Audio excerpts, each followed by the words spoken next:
All right, hello, hello. Now that the lawyers are off the stage, the party can start. So let's do this. I'm just kidding. As you heard, I'm trying to become one of them, so it's fine. So, my name is Ryan Dudley, and I'm the State Policy Manager with the FFRF Action Fund. I'm here today to give you a brief rundown of what we've been doing this year at the state legislative arena. Then I'll turn over to Mark Dann to discuss what's happening in Congress. So these are the four things that we really strive to achieve here at the Action Fund. We want to procure legislative action, drive policy, mobilize all of you on the ground to help with our mobilization grassroots efforts, and we do engage in unlimited electoral work. And I'm here today on behalf of this fantastic team that you see on your screen. It's made up of lawyers, government affairs professionals, and communication staff. So this year, the Action Fund has been busy. I think that's an easy understatement. In 2025, we tracked 605 new bills. I think it's easy to understand why most of those, an overwhelming majority of those, have come from the states, but Congress has certainly made their presence felt as well. And while most of these were bad bills, the good news is that 88% of them just simply did not pass. And if you live in a state with one of these bad bills, you've probably received one of our action alerts, in which we asked you to contact your elected official. Since January, our advocates, which is all of you, have sent about 87,000 emails to elected officials, both on the federal and state level, along with, and you all have made over roughly 2,500 phone calls, and to date, 12,000 advocates have at least visited our Action Center on the FFRF Action Fund website, where you can receive, you can see our written testimony, which I'll get to here in a little bit. You can get all of our old action alerts and other tools to help you become a citizen advocate.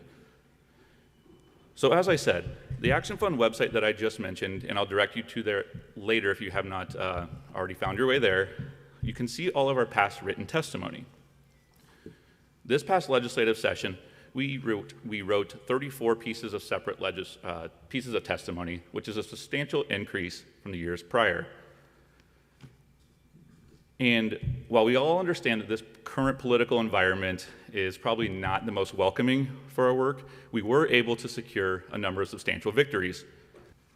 One major victory that we are celebrating is we added 3 more states to the growing list of states to raise the minimum age of marriage from 18 with no exceptions. And you heard that right. In the majority of states that are not purple on this screen, children can still get married, which is largely a fundamentalist religious practice. This year, we added Maine, Missouri, and Oregon to the growing list of states, and with our partnership with Unchained at Last. Yeah, absolutely to be celebrated.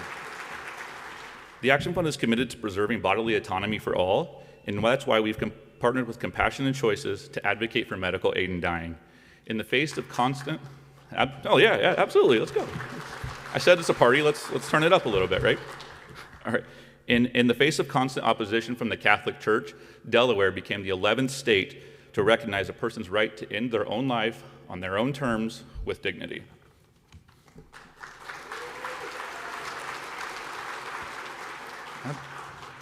So, not all victories are like these big, beautiful bills that get a lot of fanfare and this elegant bill signing. Some wins are simply winning by defeating bills in unfavorable states. That's why we were so proud to defeat a slate of Christian nationalist bills in committee this year in Oklahoma. We worked in tandem with the coalition in Alabama to defeat some really bad public school bills. And right here in South Carolina, where a number of troubling bills were introduced, only one passed. In addition to our legislative efforts, we've also revitalized our rapid response team. In doing so, we've been able to quickly express gratitude toward state church separation defenders and call out Christian nationalists when they go full theocrat on us. One way we have done so is through our Theocrat and Secularist of the Week awards. Our rapid response team also monitors the news so we can issue statements that are unfolding as they happen. So, we sounded the alarm on a recent presidential memo that brands anti-Christianity and, I quote, hostility toward those who hold traditional American values on family, religion, and morality as terrorism. I know it's a mouthful, but I think we're all probably terrorists at this point. So, We condemn the Department of Education's upcoming partnership with Christian nationalist groups that aim to rewrite history and turn civics education into religious propaganda. We made clear that the IRS's stunning decision to openly abandon enforcement of the Johnson Amendment when it applies to churches does not and cannot repeal an act of Congress. We have been tracking the activities of the so-called Religious Liberties Commission and its actual goal of privileging Christianity. And lastly, we also condemned the dangerous anti-Christian bias task force and its thinly veiled attempt to advance Christian nationalism and dismantle state-church separation under the guise of protecting religious freedom. Back in August, when Texas Lieutenant Governor Dan Patrick took it upon himself to demonstrate a constitutional violation right on the Senate floor, our rapid response team was quick to respond. And I know Sam gave you a constitutional law exercise earlier, but I want to do the same. And I want you to find out this exact moment where Lieutenant Governor Patrick crosses the unconstitutional line. So Chris, we'll watch this clip put together by Chris and see if you can follow right along. Here's the chair of Trump's so-called Religious Liberty Commission threatening to kick people out of the Senate gallery for refusing to stand during its official Christian prayer. Please rise in the gallery and on the floor for the invocation by Senator Paxton. It is in the name of Jesus, who has saved us, who keeps us saved, and who's coming again, that I pray. Amen. For those of you who didn't stand, next time you come to the gallery, you stand for the invocation. It's respecting the Senate. If you don't stand for the invocation, I'll have you removed. We asked you to stand. I've never seen a gallery ever have any members in my 17 years of people who refuse to stand for the invocation. It will not be tolerated. Patrick's threat is unconstitutional and discriminatory. Citizens have the right to attend legislative proceedings without being coerced into religious observance. The Supreme Court has made clear that no official may compel symbolic acts of faith or deference. Patrick, of all people, should appreciate this principle because in 2007, he boycotted the first Muslim prayer ever delivered in the Texas Senate because he didn't want it to appear that he was endorsing the prayer. Apparently, religious liberty only applies to Christians. All right. I heard some murmurings of people who got it, right? It was subtle, of course, but just imagine kicking your own constituents out from watching their own legislative action. So don't worry, FFRF was on it. Chris sent a strongly worded letter to Lieutenant Governor Patrick reminding him why he cannot deny First Amendment rights to Texans to attend legislative sessions, much less demand that they pray. Well, Lieutenant Governor Patrick wasn't the only one in Texas causing some trouble. Armed with a legislature that was bought and paid for, Texas lawmakers were eager to pass unpopular bills, and the Attorney General was eager to enforce them against the public's wishes and sometimes in the face of a court's decision. Some of those bills passed by the legislature this year were mandating the 10 Commandments in every public school classroom and requiring public school districts to vote on a period of prayer and religious text reading during the school day. And if that wasn't enough, Attorney General Paxton issued a statement saying that during that period of prayer, he didn't just want kids saying any prayer, he wanted them saying the Lord's Prayer. So any argument that this is just completely religiously neutral went by the wayside there. Texas elected officials continue to push their theocratic agenda on public school children, but as Twisted Sister said, we're not going to take it. Instead of sitting back and playing defense, FFRF Action Fund has decided to go on the offense. And, as I've always said, the best offense is a little song and dance with K-pop. Is everybody familiar with K-pop? A little Korean pop music? Oh, sorry, that's not the K-pop I was referring to. Sorry about that. This K-pop is actually the Keep Proselytizing Out of Public Schools Act, K-pop. This bill takes Supreme Court Establishment Clause precedent and codifies it into state law.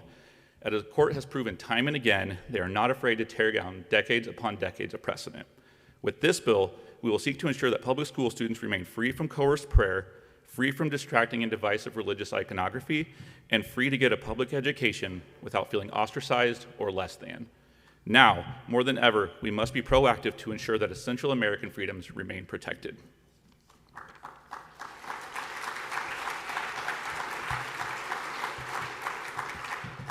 And while we're working to preserve rights through our K-pop Act, we're also working to right some wrongs through another piece of legislation.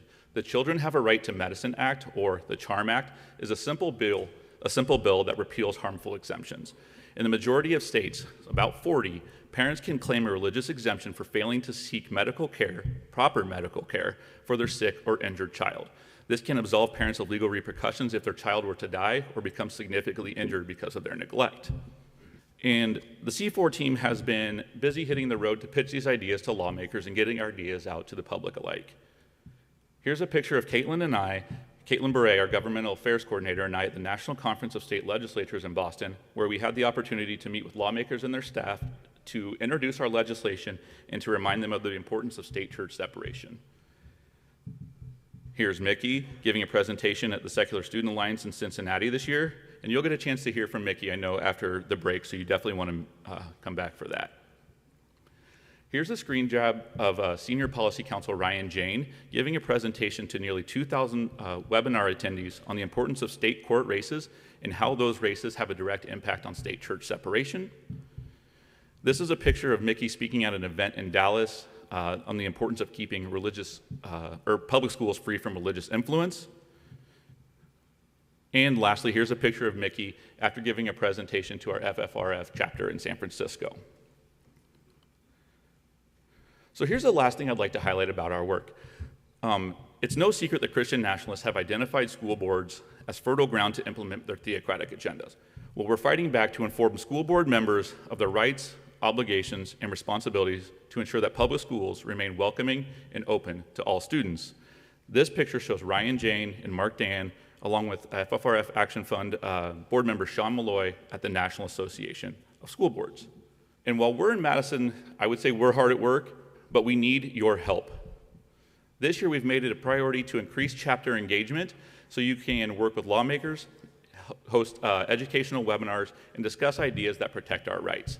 And it was a last-second decision that I made to print these things out, but there are public comment guides out in the foyer across from where the coffee was. If you could pick those up if you're interested in giving any sort of public comment before a legislature, engaging with legislators, or doing any sort of advocacy around this space.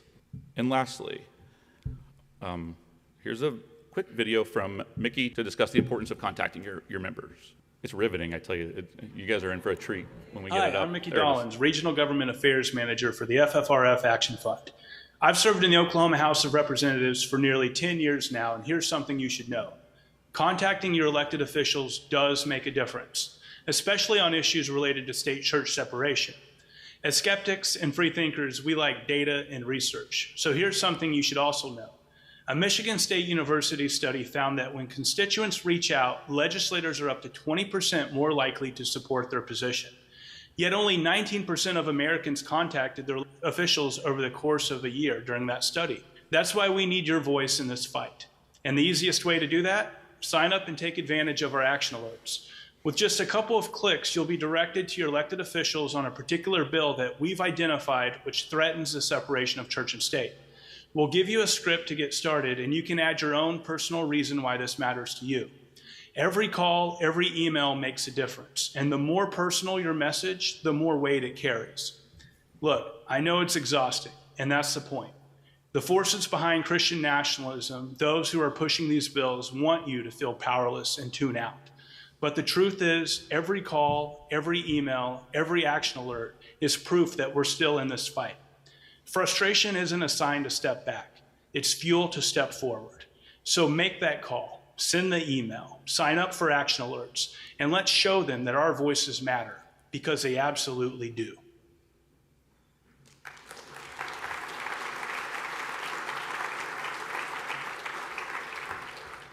Like I mentioned earlier in my presentation, if you've not already been to our Action Fund website and signed up to receive action alerts, you can do so now by scanning the QR code, or you can visit us at ffrfaction.org/join us. All right. And now I will turn it over to our Governmental Affairs Director, Mark Dann, who will tell you all about what's happening in DC.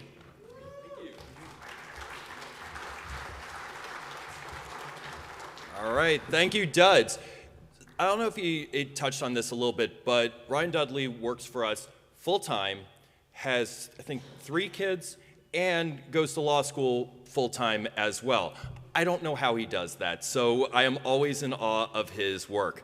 And of course, before I begin, big thank you to Margaret Downey and everyone on Thomas Paine, Zenos Fridakis, and especially for a little bit of improv theater, and especially for my new favorite Thomas Paine bobblehead toy. So thank you, Margaret, for giving that to me. I appreciate it.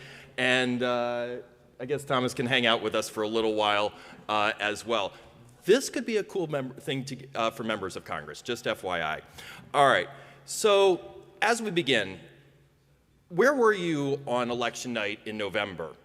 And when you knew Trump was going to win, what were you thinking and feeling? Let's hear it. What were you thinking and feeling? Yeah, not good stuff. But we were feeling all of those things, but one thing we weren't doing is that we were very prepared for Trump. So when the results came in, we knew exactly what we were going to do. As Dan Barker would say, get off your knees and get to work. Well, guess what? That's what we did. So today, let's talk about how we were ready for Trump 2.0 and how, working with the Congressional Freethought Caucus, and thanks to all of your help, we scored a lot of victories together. And one thing to keep in mind, nothing on the Hill happens by accident. It's a lot of very conscious effort. So as I'm talking, just think about that.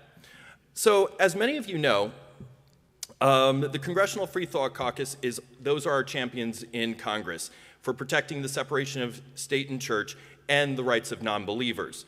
It started in 2018 with 10 members, and today there are 32, which is more than the Freedom Caucus, and that's pretty cool.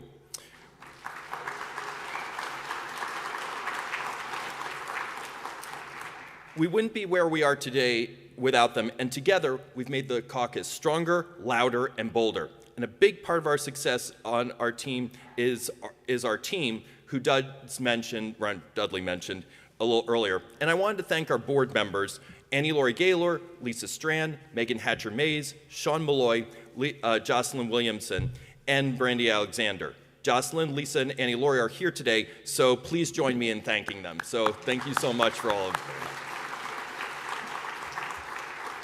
And of course, I would be amiss if I didn't give a special thank you to my wonderful husband, Sultan Shakir, who my mom insists I married up. So thank you for being a wonderful partner.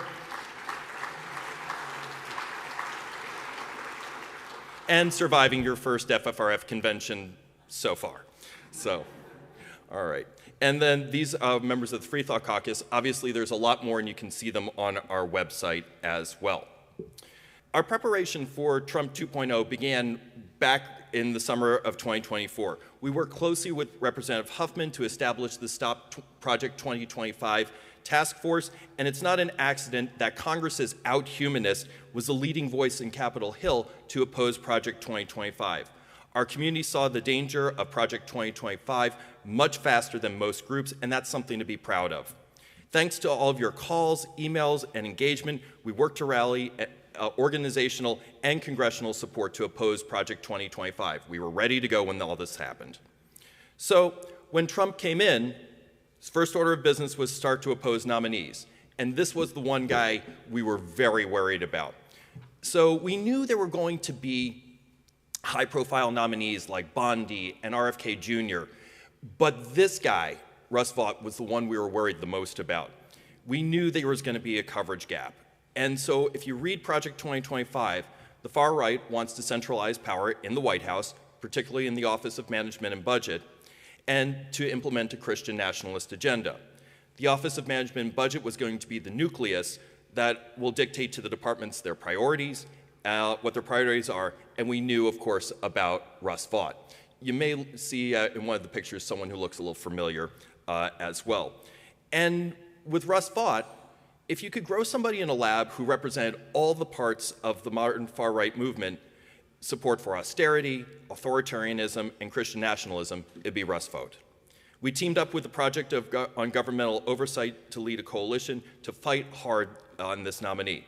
And a big thank you to Scott McConomy and Stephen Emmerich from the Secular Coalition for America for being so helpful on this initiative and so many others. So Scott and Stephen, thank you so much for all of your work. I appreciate it. And to oppose this nomination, we hit the Hill, we met with Republicans, we met with Democrats, we sent organizational letters to Congress, and many of you called and engaged your representatives like Mickey suggested a few moments ago. And with Vaught's confirmation, every Democratic senator voted no, and that's a victory at a time when some Democrats were still voting for Trump, high-level Trump nominees. But here's our win with the Congressional Freethought Caucus. It's always been assumed that to never question anybody about Christian nationalism, no matter how devout they are. It's seen as too much of a religious test, too controversial. Guess what? Representative Mark Dann, member of the Congressional Freethought Caucus, and FFRF's hometown congressman did just that. Dann held Vaught accountable, and the Hill took notice. Here's a quick video of that. You identify yourself as a Christian nationalist, correct? Look, I'm a Christian. I don't think my faith should be a subject for this. No, I just asked you a simple question. Do you identify as a Christian nationalist? No, this is a Christian. My faith is about is one of an evangelical Christian faith. That's okay. Not here to debate that. I saw. But you brought it up. Christian nationalist. No, I asked you if you were a Christian nationalist. You said you weren't, correct? These are debates in the think tank world that we have about what it means to be a Christian nation. It's not about what I've been asked. That's not the question I asked. Okay. That's never happened before. That was a big win. And we also saw Representative Huffman go after Secretary of Transportation Sean Duffy for placing a giant picture of Jesus in the Merchant Marine Academy hearing room. That's the picture of Jesus. It's huge. It's 2 people tall and a platoon wide. It's called Christ on the Water. So here's the exchange between our main representative in Congress, Representative Jared Huffman, and Secretary of Transportation. I guess I want to just ask you, overseeing an institution that is multicultural, that is secular, that is a public institution, what kind of message do you think that sends to the cadets who may not be Christian, may not be religious, or might be part of a Christian sect that objects to the kind of portrait that you've placed in that position of prominence? I would just note that we have the freedom of religion, not freedom from religion. And this painting was in this place of prominence for, I believe, 70 years. And it was folded up and moved to the basement. So the basement was a chapel. It was put into the chapel by your predecessor, not put away to be hidden in a basement, right? That's misleading, Mr. Secretary.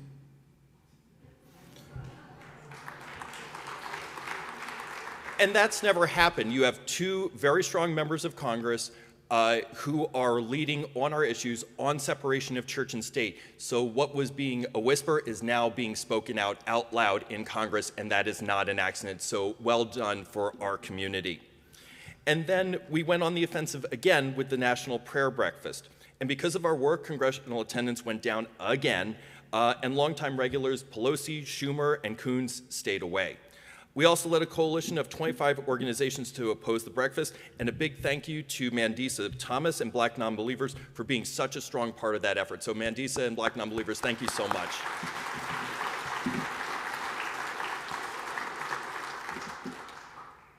But here's the victory. Huffman got loud, and you helped him get there. And this video that we're going to play had 2 million views. It is his most popular anything he's ever done online. It's his most popular video, and it's his most popular statement yet. Bruce? Hi, folks. I'm just getting ready to cross the street for the National Prayer Breakfast. I am not going to this event because I support it. I'm actually going to protest it. And I'm going to be wearing a couple of buttons to explain that. This one, Build This Wall, is about the wall of separation between church and state that our founders intended for our secular republic. And then this one says, Entering Gilead, of course a reference to a creepy dystopic theocracy, which is the slippery slope we're heading down with events like this. Let's walk and I'll tell you more about it. So, look, we should not be having a Christian prayer service in the sanctum of the United States Capitol, in Statuary Hall. This is an actual violation of church-state separation like we have never seen. Second year in a row, Speaker Johnson has done this, and now they're doing it in open collaboration with a group called the Fellowship Foundation, which is this radical extremist group that does things like goes to Africa and supports legislation to kill gay people, and openly supports an anti-woman, anti-LGBT extreme agenda here in the United States. Stuff like this complete breakdown of church-state separation is a big part of the dystopic authoritarian agenda at the heart of Donald Trump and his MAGA movement. And today I'm going to try to do my part to just say enough.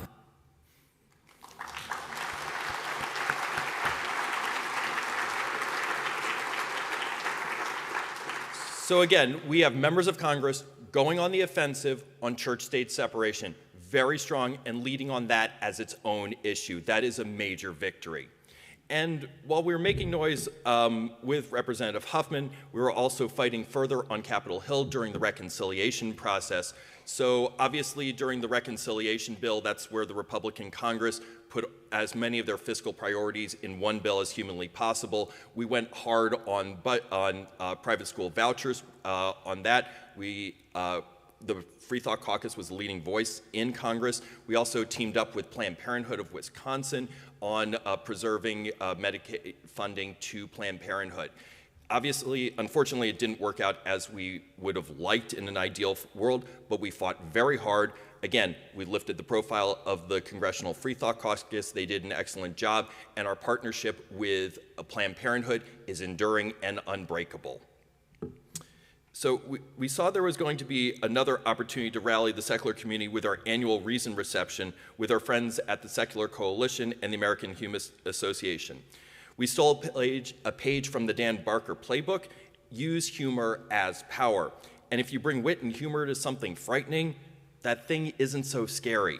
And plus, it drives authoritarians nuts. So thank you, Dan, for that advice, and we took it into Congress.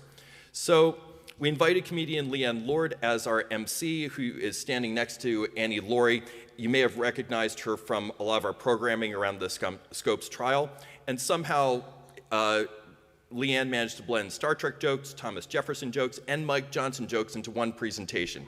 Very skillful. And we heard from numerous members of Congress, such as Representative Huffman, Friedman from California, Foster and Kasten from Illinois, Scott from Virginia, and Representative Judy Chu, a fantastic member from California, who was so impressed with the event that she joined the Freethought Caucus within a few days afterwards.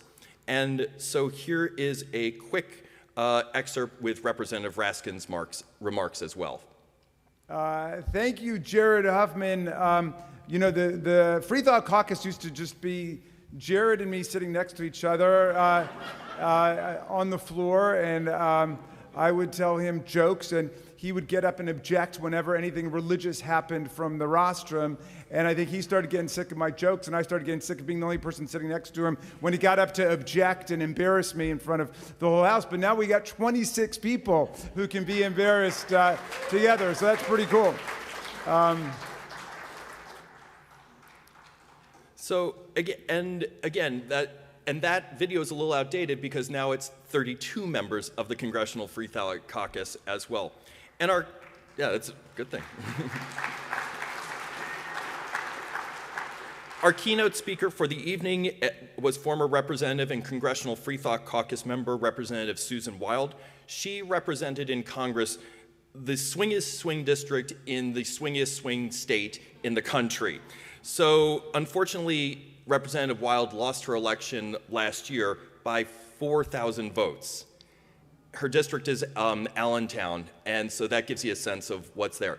But 4,000 votes out of 400,000 votes cast. And out of the millions of dollars of negative advertising that was dropped on her head, not a single one mentioned anything about the Congressional Freethought Caucus. So here is some of her remarks. Without question, though, Adrian's declaration of her atheism, which was not a passing fancy, was the thing that freed me up to be honest about my beliefs. She has continued to be the one in our family who fiercely and often uncomfortably challenges any of us who express anything short of pure secularism. And she is especially critical of people in politics who talk about their religious beliefs as though they ought to be those that govern the whole country. Now, I don't need to remind anyone in this room about the tragic times that we are living through for all of those who believe in protecting freedom of conscience or in upholding civil rights, or in democracy itself. But if we continue to fight back, much like many of the leaders of this caucus are doing every single day, the most lasting impact of the architects of Project 2025, much to their surprise, those who have taken control of our government at every branch, may just be, ironically, to forcefully remind the American people of how critical the separation of church and state is. Wouldn't it be wonderful if that's their legacy? Thank you, Representative Wild. And so, to build on all of that, you can, as Duds mentioned, you can go to our website and you can see all of the great things we're doing, from endorsing candidates, our dynamic scorecard, action alerts, and especially how we're going to be leading on the Comstock Act, or the Stop Comstock Act. As Nancy Northrop talked about this morning, the Stop Comstock Act, which will remove the Comstock Act from law, is our #1 legislative priority. And every single member, except for one, of the Congressional Freethought Caucus has already signed on to this, and that's going to be a big point of our focus into the fall. And this year, we're going to be finishing very strong as we go into California. We're betting on Prop 50. So Prop 50 is the ballot measure in California that seeks to counteract the Texas gerrymander, where they squeezed out 5 representatives who are pro-separation of state and church. And a big thank you to all of our California folks, chapter leaders, Aaron Lewis. So California, fantastic job.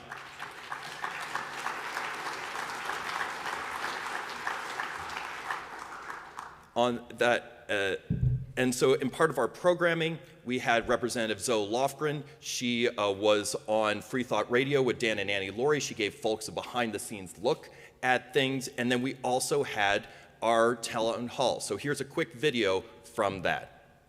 Look, if you want to define corruption as political district drawing, I guess you can theoretically make that point, but I sort of regard that in this moment as a purity test that we don't have the luxury of indulging. Of course, it's better public policy to not have politicians pick their own constituents, even though we've been doing it for hundreds of years. Of course, it's better to have a non-political independent body like we put in place in California do that map drawing, but we are unilaterally disarming in a moment where we're going to lose our democracy and our liberties and a lot more. So I'm going to hold my nose and do a partisan gerrymander. I'm not going to pretend it's anything, different than that's what it is. It is political hardball. We're going to punch them right back in the fucking nose. And I think this is a moment where you better be ready for that, because if you're not, the tanks are going to roll through your city next. So as we look towards next year, we are ready for the midterms. We are ready to defend school boards. We are ready to give Thomas Paine his historical due. We are ready to go all in on Comstock. We are ready for a Supreme Court fight. And we are ready for anything Russ Vought, Donald Trump, Bondi, and RFK Jr. are going to throw at us. And because of you, our supporters, our advocates, and our secular family, we will defend our democracy. Thank you. All right.